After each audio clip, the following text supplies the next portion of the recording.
Bonjour et bienvenue sur Mizan TV. Nous accueillons aujourd'hui Mehdi d'Islam Mag pour aborder ensemble l'actualité sociopolitique hexagonale. Bonjour Mehdi d'Islam Mag. Bonjour, salam alaikum. Wa alaykoum salam. Vous êtes prédicateur, imam et fondateur du site Islam Mag. Dans cette période troublée, les Français font face à l'histoire. À l'approche des élections législatives et des Jeux Olympiques, les risques de confrontation sont élevés. Entre une France des campagnes pro-RN et une France des grandes agglomérations plutôt pro-Macron et Front Populaire, l'avenir semble incertain.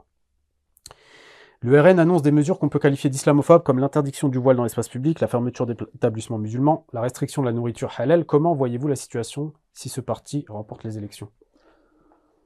Alhamdulillah, wa salatu wa salam ala rasulillah. En vrai, j'ai pas plus d'inquiétude que ça.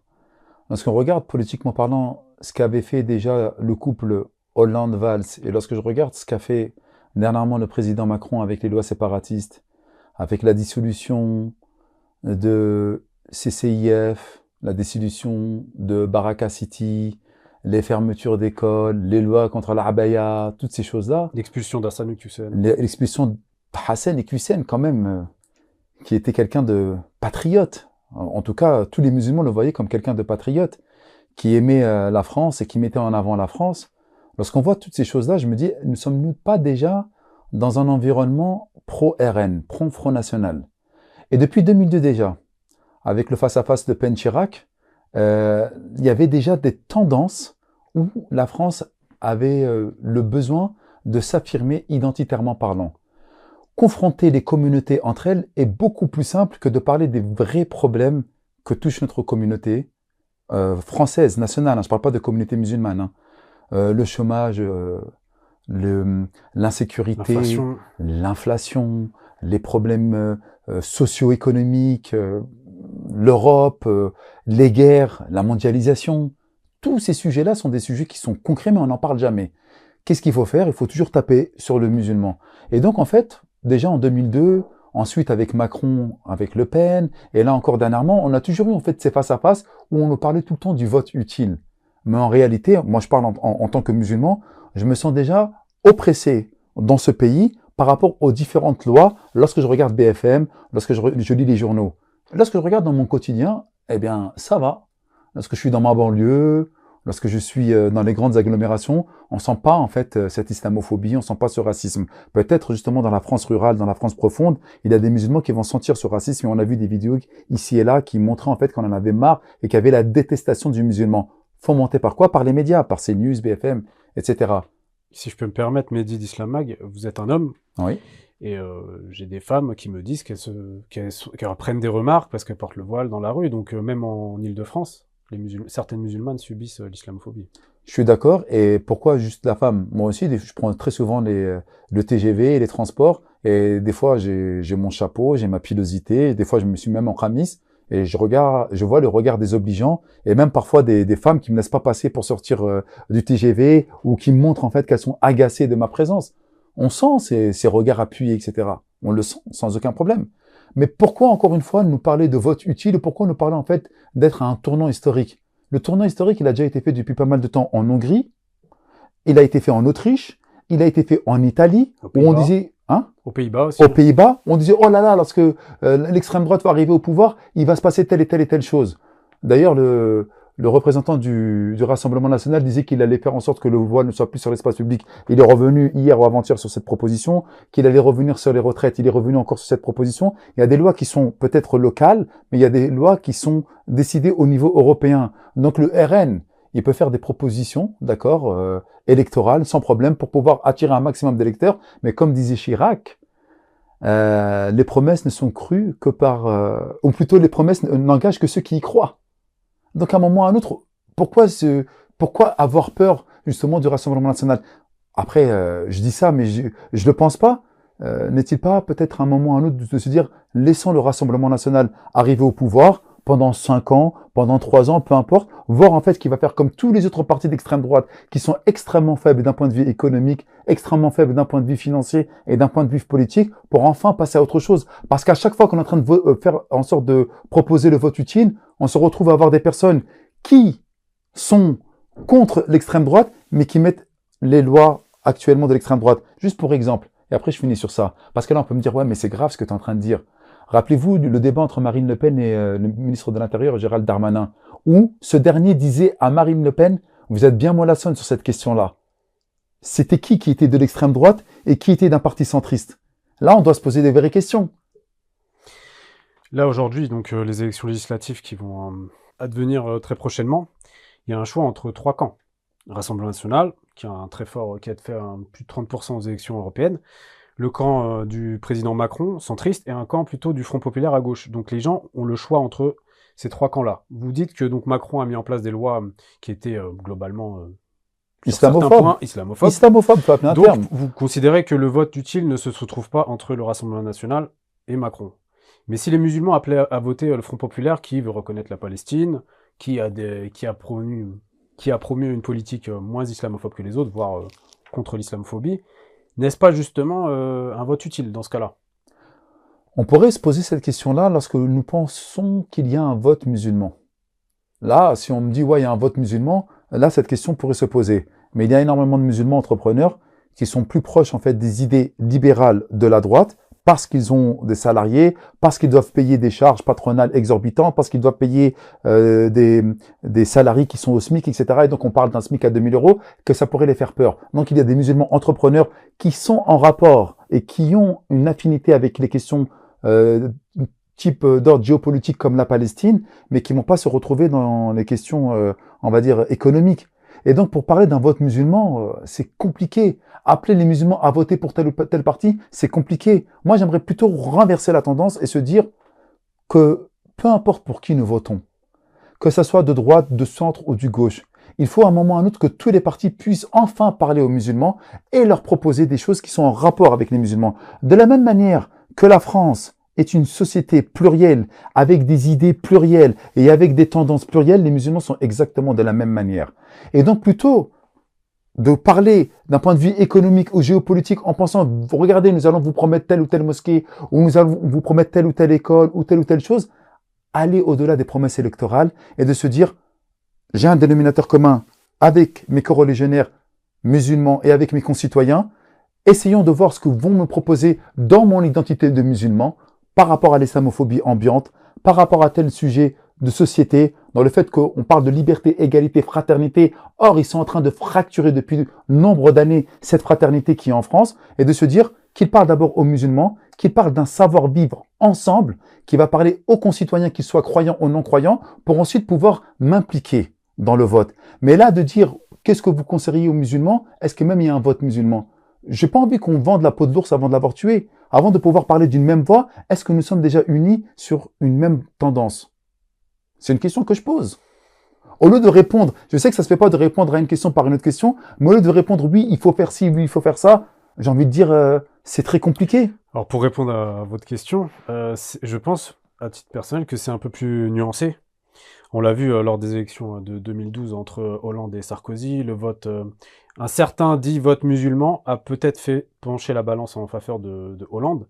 Là, on le voit actuellement, dernières élections européennes, la LFI avait fait 6% en 2019, ils ont fait plus de 10% en 2024. Donc on voit quand même que les quartiers populaires où il y a une très forte concentration de musulmans votent en général plus pour LFI. Et ils le prennent en compte dans leur proposition. Mais ce que vous disiez, vous, c'est qu'en gros, il faudrait que les musulmans aient un poids dans ce pays. Aient un poids dans ce pays pour pouvoir justement être pris en compte.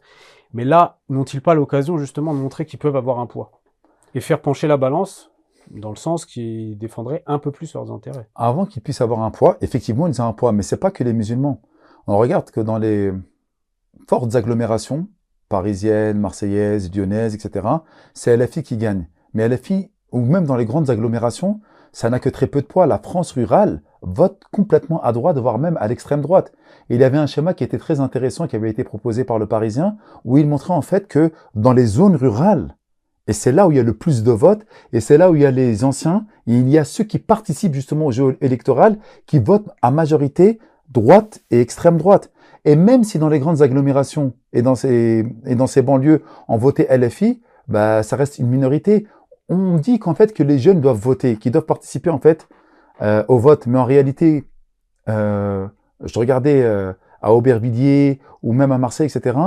La première chose qu'on doit regarder et qui doit nous étonner, c'est la participation. on ne vote pas dans les quartiers populaires. Bien qu'ils aient la carte d'identité nationale, ils ne votent pas. Pourquoi ils ne votent pas? Parce qu'ils se disent droite ou gauche, extrême droite ou extrême gauche, ça ne change absolument rien à mon quotidien.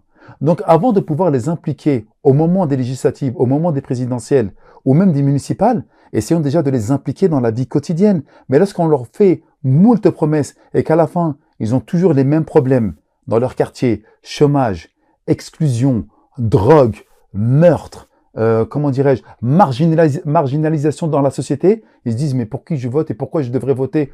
Ça fait des années et des années peut-être que je peux voter, mais rien n'a changé dans mon quotidien. Et donc je suis plus pour une participation réelle, politique, idéologiquement parlant, à savoir dans une politique réelle du quotidien où les musulmans et même avec les non-musulmans doivent participer dans l'effort de la cité pour pouvoir ensuite s'impliquer.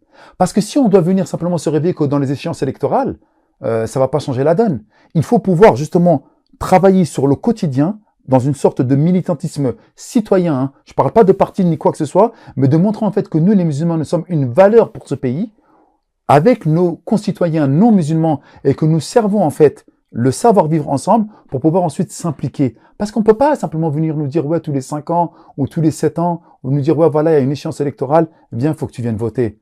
Bah là on ne considérera pas. Pour pouvoir véritablement le considérer, il faut qu'il y ait une implication quotidienne. Il faut que les musulmans puissent se dire ce quartier-là, c'est pas un quartier dans lequel je vis. C'est pour ça qu'on n'investit jamais les quartiers. Et qu'est-ce que je suis en train de dire là? Qu'il faut qu'ils fassent un travail de quotidien.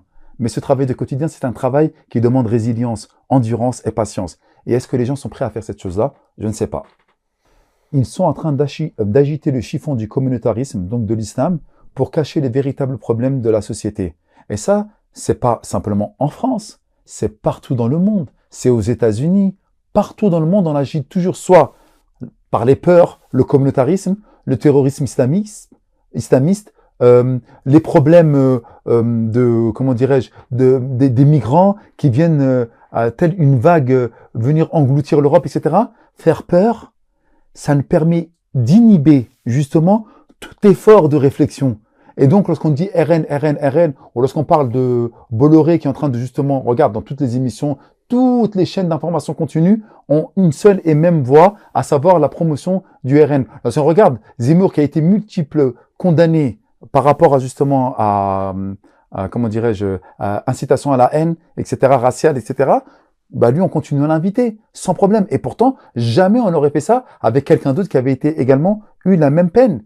Qu'est-ce qu'on est en train de faire? Encore une fois, agiter le chiffon de la peur et du communautarisme pour éviter de parler des vrais problèmes. Et que fait justement LFI pour le coup, je les rejoins, ou même le Front populaire, c'est qu'ils parlent des vrais problèmes, du pouvoir d'achat, de l'insécurité, de l'environnement, des maladies qui sont en train de gangréner nos communautés, de l'agriculture intensive qui donne des cancers justement à une grande partie de la population. Ça, c'est des vrais sujets d'actualité, des vrais sujets sociétaux. Mais lorsqu'on parle de ça, qu'est-ce qu'on est en train de faire? On est en train justement de réveiller les gens à ce qui va faire leur quotidien. Or ça, ils ne le veulent pas. Donc lorsque tu me dis, ouais, ça fait 40 ans qu'on les appelle de voter RN, et là, à la fin, on a voté RN, bah oui, parce qu'on a tout utilisé, et à un moment ou à un autre, il faut aller vers les extrêmes. Continuer à parler des sujets secondaires, pendant qu'on est en train de s'occuper justement de continuer, nous, à faire des super profits. À votre niveau, en tant que prédicateur, quelles sont vos propositions pour créer un rapport de force face à l'islamophobie et plus globalement, plus subsidiairement au RN, en fait? Il y a une chose que j'aime énormément, c'est plusieurs fois dans des vidéos que j'ai pu faire, il y a énormément de personnes qui ont laissé des commentaires. Je suis non musulman, je suis non croyant, je suis chrétienne, mais les propos de cet homme-là font écho à mon quotidien, font écho à mon cœur. Ce qu'il est en train de dire, c'est vrai. On en faudrait plus des comme ça. On aurait voulu que ce soit lui qui soit invité chez TPMP. On aurait voulu que ce soit lui qui soit invité plutôt qu'aux d'autres au journal télévisé. Qu'est-ce que ça veut dire? Qu'est-ce que ça trahit? Ça trahit en fait qu'il y a une force de proposition des musulmans. Nous avons des choses à dire, nous avons des choses à proposer. Nous avons la démographie avec nous, nous avons la jeunesse avec nous. Nous sommes dans tous les pans de la société, dans la magistrature, dans les transports, dans la restauration. Les musulmans font partie maintenant intrinsèquement partie de ce pays. À un moment ou à un autre, il faut qu'on ait également une force de proposition. Et donc, de pouvoir faire en sorte que chaque musulman s'implique dans le quotidien avec ses concitoyens musulmans et non musulmans pour montrer en fait que nous voulons tous un meilleur lendemain, une sorte de pouvoir vivre de manière concrète, économiquement parlant, financièrement parlant et socialement parlant. Mais si on se pense, nous, toujours rebut de la société ou en marge de la société, eh bien, on s'investira jamais. Et c'est ce qu'ils veulent nous faire. Vous, les musulmans, vous êtes toujours rebut. On doit toujours nous indiquer, on doit toujours nous montrer du doigt. Mais moi, lorsqu'on montre du doigt, qu'est-ce que j'ai envie de faire? Ben, j'ai envie d'être à plat ventre, j'ai envie d'être un à plat ventriste. J'ai pas envie de faire de vagues, j'ai pas envie de me montrer. Et donc, qu'est-ce qui se passe? Ils prendront toujours les décisions à notre place. Mais de pouvoir s'afficher et être fier de son identité en étant pertinemment sachant que je suis un plus pour cette société, eh bien, je pense que c'est ce qui va changer la donne. Nous sommes des musulmans et nous savons vivre avec les autres. Et ça, depuis l'Andalousie, depuis le Maghreb, en Moyen-Orient, nous avons toujours vécu avec nos concitoyens coptes, juifs, peu importe. Le savoir-vivre ensemble, nous le connaissons maintenant depuis des siècles et des années et des années. C'est plutôt eux qui ne savent pas vivre avec nous. Nous, on sait très bien vivre avec les autres. Justement, compte tenu de votre expérience de terrain, est-ce que vous avez l'impression que les musulmans ont conscience de ce poids-là économique, social, culturel, politique? Pour pouvoir savoir qu'ils aient conscience, il faut déjà qu'ils sachent qu'on est ensemble. Et pour pouvoir savoir qu'on est ensemble, il faut qu'il puisse y avoir quelque chose qui va nous fédérer. Est-ce que ça va être l'économie? J'ai bien dit que non, parce qu'il y a des musulmans qui sont ouvriers, il y a des musulmans qui sont dans le secteur tertiaire, il y a des musulmans qui sont salariés, et il y a beaucoup de musulmans qui sont entrepreneurs. Donc encore une fois, on ne va pas regarder vers les mêmes aspirations politiques, parce qu'il y en a qui sont libéraux, il y en a d'autres qui sont plus dans le salariat, il y en a d'autres qui sont dans une extrême précarité, donc ils vont plus regarder vers les aides sociales, etc., etc. Donc pour pouvoir essayer d'avoir conscience que nous sommes une force, il faut déjà se trouver un dénominateur commun. Et pour moi, l'un des plus grands dénominateurs communs que nous puissions avoir, encore une fois, c'est, je pense, très intéressant de dire, c'est que religieusement parlant, nous avons la même origine et la même manière de pratiquer. Pourquoi je dis cette chose-là? Lorsque je fais les prières de l'Aïd et qu'on se retrouve devant un stade où il y a 10 000 personnes de toute obédience et de toute origine, et que même lorsque le maire il vient justement se présenter pour nous souhaiter nos vœux, nos félicitations pour l'Aïd al-Adha ou bien pour l'Aïd al-Fitr, c'est impressionnant de se retrouver avec autant de personnes. Et donc pour pouvoir justement sentir que nous sommes forts, ce n'est pas simplement que de se voir remplir un stade au moment de ces fêtes-là, mais de se dire que il faut qu'on puisse nous s'aider mutuellement parlant. Pourquoi on verrait ça comme du communautarisme? Parce que moi je vois les communautés LGBT, elles s'aident entre elles. Lorsque je vois la communauté, nos concitoyens de confession juive, ils s'aident entre eux. Lorsque je vois le quartier chinois dans le 13e arrondissement, ils s'aident entre eux. Là, il n'y a pas de communautarisme. Mais dès que c'est des musulmans qui doivent s'aider entre eux, on va tout de suite appeler au communautarisme. Ben non. Si on n'arrive pas à être aidé par la force citoyenne, eh bien qu'on s'aide entre nous. Et si on arrive à avoir justement cette vision globale, je pense que là, on pourrait se rendre compte de notre force. J'ai des musulmans que je connais qui sont à la BAC, qui sont militaires, qui sont commissaires, qui sont dans les transports, qui sont magistrats, qui sont procureurs, qui sont juges, qui sont avocats. Tout ça, ce sont des musulmans. On ne dit pas qu'il faille faire des passe-droits, mais de la même manière que tu as réussi à te battre pour arriver à ce niveau-là, aide tes petits frères et aide tes petites sœurs pour qu'ils puissent également arriver. Il y en a beaucoup qui le font, il y en a qui ne le font pas. Mais il faut pouvoir se fédérer autour de ça. On l'a vu récemment, donc le levier du boycott a joué un poids par rapport à la situation en Palestine. Beaucoup de musulmans ont boycotté certains produits qui ont dû remettre en cause un peu leur publicité envers l'État israélien. Donc on voit que les musulmans, ou globalement les gens qui ont une certaine conscience pro-palestinienne, ont eu un poids concret. Mais dans le cas actuel aujourd'hui, où on voit que ce soit la droite LR ou le Rassemblement national ou le parti de Reconquête qui a de plus en plus de poids médiatique, de poids politique, à court terme, comment les musulmans peuvent contrer cette avancée inexorable de l'extrême droite en France? Encore une fois, il n'y a pas une avancée inexorable des partis d'extrême en France, ou plutôt du parti d'extrême droite en France. Encore une fois, il faut bien comprendre qu'il y a un tapage médiatique qui est énorme. Lorsqu'on donne une force de proposition, eh bien, les gens sont assez intelligents pour comprendre ce qu'il va être utile pour eux. Les personnes qui votent aujourd'hui en majorité en France, ce ne sont plus les jeunes, ce sont les seniors. D'accord? Les seniors, c'est eux qui votent. Et les seniors votent principalement, justement, encore une fois, parce qu'ils ont déjà leur retraite, parce qu'ils ont déjà leur vie, etc., pour les partis d'extrême droite. Et tu remarqueras en fait qu'il y a de plus en plus de personnes qui ont arrêté de voter. Et ça, pas simplement que chez les musulmans. Même chez nos concitoyens non musulmans et surtout chez la jeunesse. En fait, les gens n'ont plus confiance au vote. On l'a vu déjà à Maastricht, en 2005. Lorsqu'on on se rend compte qu'on dit non pour le traité européen, et 2 ans après, Sarkozy le valide quand même. Lorsqu'on dit non, on ne veut pas voter pour telle et telle chose, et on sait même qu'à l'Assemblée nationale, dans les macronistes eux-mêmes, ils vont voter contre, qu'est-ce qui se passe? On valide des lois à coup de 49-3. Quelque part, on n'a plus confiance justement en ce système démocratique. On n'a plus confiance en la Ve République, où les leviers, en fait, pour faire imposer les lois sont légion maintenant. En réalité, la vraie question, c'est est-ce qu'on a encore confiance en ce système-là? Parce qu'on peut pas dire oui, comment faire pour contrer, etc. Ce système-là, où on pense que le vote est une liberté, en fait, elle est où la liberté? Lorsqu'on sait qu'à coup de matraquage médiatique, on peut influer sur l'opinion des gens. Lorsque tu regardes le nombre de unes qu'il y a eu sur Zemmour ou sur Macron au moment où il a été élu, ou sur le Rassemblement national, ou le nombre de fois qu'on a invité le parti d'extrême droite sur les plateaux TV, bien entendu qu'à un moment donné, ça va conditionner la mentalité, ça va conditionner le vote des gens. On le sait très bien. Le cerveau humain, comme avec les notifications sur Meta ou sur les réseaux sociaux, c'est des mathématiques. Donc, à force de parler d'un sujet, eh bien, c'est ce sujet-là qui va primer.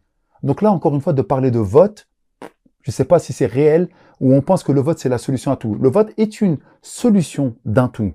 C'est une solution parmi tant d'autres. Le vote local, sans aucun doute. Les municipales et législatives, oui, ça va influer sur notre vie locale. Si les musulmans s'abstiennent dans les élections locales et législatives, ils peuvent pas s'étonner que des lois islamophobes soient mises en place. Contrairement à ce que tu pourrais penser, les musulmans investissent beaucoup d'un point de vue local.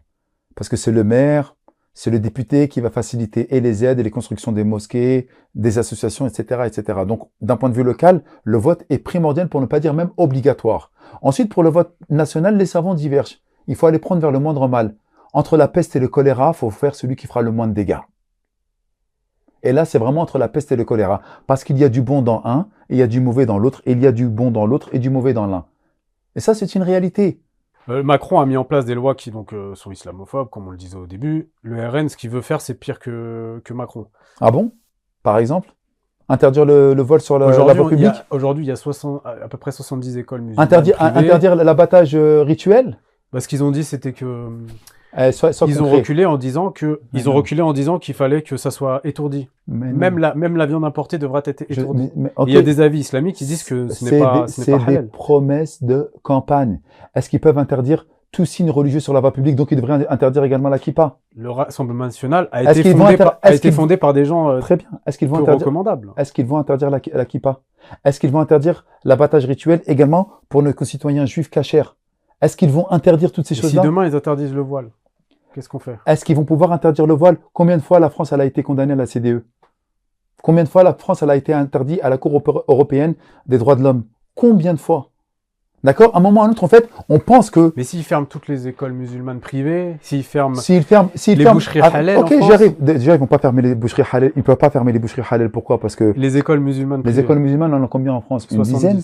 70, ouais. 70 sur combien de musulmans? La plupart des musulmans, en fait, ils sont dans les écoles publiques. Donc, en fait, on va parler simplement de 70. En fait, le problème, t'as vu, c'est ça. On regarde les 70 écoles musulmanes. Ils peuvent fermer des librairies. Regarde. Ils peuvent fermer beaucoup de choses. On a essayé de fermer des librairies, on n'arrive pas à les fermer. Pourquoi? Parce que c'est des SARL. Soit le livre, il tombe sur le coup de la loi parce qu'il y a des propos antisémites, raciales, ou peu importe qui tombe sous le coup de la loi, soit on va pas fermer les choses comme ça. Donc à un moment ou à l'autre, encore une fois, on est en train d'agiter le chiffon de l'extrême droite. Je dis pas qu'il faut voter contre. Bien sûr qu'il faut prendre la politique du moindre mal, sans aucun doute. Mais à force de s'arrêter à ça, d'agiter le chiffon de la peur, en disant ils vont nous faire, il y a une grande différence entre les promesses de campagne et la réalité concrète. Combien même parfois, et moi-même j'ai été sujet à cette chose-là, j'ai été perquisitionné, on s'est retrouvé à m'accuser de maintes et maintes choses. Lorsqu'on se retrouve sur le tribunal, les faits ne mentent pas, factuellement parlant, on ne ment pas, et on gagne les procès. Demain, on sait que beaucoup de policiers, des gens dans l'armée votent pour le RN. Plus de 50% selon les sondages. On a déjà vu des bavures sous Macron. S'il y a de plus en plus de bavures, c'est un problème pour les gens des quartiers ou les musulmans. Est-ce que le fait que ce soit une autre personne, par exemple si c'était LFI qui serait au pouvoir, là je pense que les bavures seraient moindres. Parce qu'ils feraient en sorte de désigner des personnes comme par exemple les responsables de l'IGPN, comme par exemple les préfets, parce que c'est le président qui désigne le préfet ou les responsables de région qui désignent les préfets. Bah là, effectivement, ils vont mettre des préfets qui vont être très à cheval sur ce type de questions. Là, je l'entends très très bien. Le problème, il n'est pas là-dedans. Le problème, en fait, c'est la dette, le système financier qui fait en sorte qu'on a tout ce système qui est géré. Lorsque la France n'est même plus souveraine de sa propre monnaie, n'est même plus souveraine de ses propres politiques internes et internationales, c'est qu'il y a un problème qui est dans un échelon supérieur. Là, on est en train de parler des symptômes, mais on ne parle pas du mal qui gangrène réellement le système démocratique et le système dans lequel nous sommes en train de vivre. C'est un sujet qui est passionnant, on pourrait peut-être en parler ailleurs, mais moi ce que je suis en train de dire encore une fois, le vote peut avoir son utilité sur certaines questions à échelle locale, d'accord, peut avoir son utilité en choisissant le moindre mal sur des questions comme tu as pu les évoquer tout à l'heure, sur des questions de type extrême droite, etc., etc. Mais lorsque tu verras que lorsque les bavures policières, qu'on vote à droite ou qu'on vote à gauche, les personnes, et tu l'as dit, plus de la moitié des fonctionnaires de police votent le RN ou l'extrême droite, c'est qu'en fait le mal est toujours chez les fonctionnaires. Donc que ce soit à droite ou à gauche, il y aura toujours ce risque de bavure policière sur nos enfants. Et en plus, on parle tout le temps là, je vais peut-être jeter un pavé dans la mare. C'est très compliqué. Pour avoir de la fumée, il faut un feu. On ne fait pas de fumée sans feu. Parfois, nos petits frères se retrouvent dans des situations, et je dis pas que c'est bien de mourir, c'est une catastrophique. Rien ni personne ne peut justifier la mort d'un jeune, que ce soit dans une course-poursuite, dans le fait de taper une voiture, un scooter, alors qu'on peut le laisser, le retrouver, il y a des caméras partout, on peut reconnaître qui était en train de conduire sur le scooter, etc. Mais à un moment ou à un autre, il faut également éduquer nos jeunes pour faire en sorte de ne pas se retrouver en porte-à-faux dans des situations qui vont risquer que certains extrêmes leur tirent une balle dans la tête. Il y a un travail également de fond. C'est pour ça que je dis, il n'y a pas simplement, parce que lorsqu'on met des œillères et qu'on est en train de cibler simplement la question, on oublie en fait de faire attention à tous les à côté. Or, ces questions politiques, ces questions sociétales demandent en fait une vision de perspective, de prendre de la hauteur et de ne pas simplement de parler sur des faits. Parce que là, je peux aller au bar du coin, prendre un café et discuter de ces choses-là jusqu'à ce soir. Mais c'est pas ça dont nous avons besoin, c'est d'avoir une vision qui soit globale, une vision qui soit sociétale, une vision qui élève et nos communautés et nos concitoyens. C'est ça la réalité. Or, lorsqu'on regarde ces questions-là, qu'est-ce qu'ils font les journalistes? Ouais, mais que pensez-vous de ça? Que pensez-vous de ça? C'est des faits, c'est que du factuel. Or, nous, on veut plus être dans la réaction de faits factuels. On n'est pas dans un temps médiatico-politique. Nous sommes dans un temps long qui doit changer la société parce que la société a changé, parce que les mœurs ont changé. Et ça demande du temps. Mais on ne peut pas me demander de réagir sur des questions. Ouais, mais que penses-tu de ça? Mais que penses-tu de ça? Mais que penses-tu de ça? Alors que les choses sont beaucoup plus profondes. Et c'est pour ça que il y a des grands penseurs qui réfléchissent et qui prennent les choses, comment dirais-je, avec beaucoup de perspective. Mais dès qu'on met de la perspective sur des sujets, ça n'intéresse plus les gens. Ah non, non, c'est bon, là, ça m'intéresse plus, ça. C'est que les gens manquent cruellement de perspective. Donc pour vous, c'est un problème beaucoup plus profond et globalement, vous incitez les musulmans à s'impliquer dans leur vie au quotidien. Leur Je vie suis désolé, sociale. mais là, je m'adresse aux musulmans et je donne une indication à mes concitoyens non musulmans. Allah nous dit dans le Coran, permettez-moi de le dire en arabe, Inna Allah la yughayyiru ma biqawmin hatta yughayyiru ma bi anfusihim. Allah ne changera pas l'état d'une communauté, d'une cité, ou, oui, d'une communauté, d'une cité, tant que ces individualités qui composent cette cité ne changent pas eux-mêmes. C'est un travail du quotidien. Lorsque les gens commencent à changer individuellement parlant, eh bien là, il y a des choses qui vont changer. Je donne un exemple très concret. Le marché du halal en France est en train d'exploser.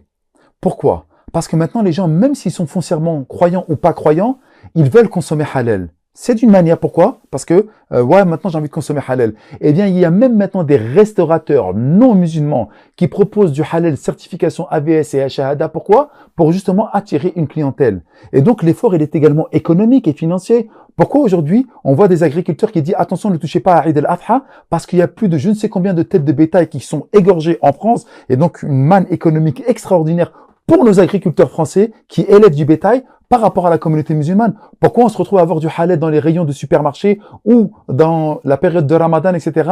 On va proposer des produits d'Orient parce que la communauté musulmane consomme. Donc, à un moment ou à un autre, il n'y a pas que le volet politique qui va faire en sorte qu'on change les choses, mais il y a également le volet économique qui va montrer en fait que nous avons pleinement notre place ici en France. Et nous, on veut regarder que l'aspect politique, mais mettre simplement que l'aspect politique, c'est franchement se retrouver à avoir un gros problème de manque de perspective pour essayer de gérer un problème qui est global et qui n'est pas simplement propre à la politique ou au vote. Merci Mehdi d'Islam Mag. Merci pour ces questions pertinentes. Je remercie nos auditeurs pour leur écoute. N'hésitez pas à vous abonner, à activer la cloche des notifications, à commenter ce débat et à partager bien sûr cette émission. Et je vous dis à très bientôt sur Mizan TV.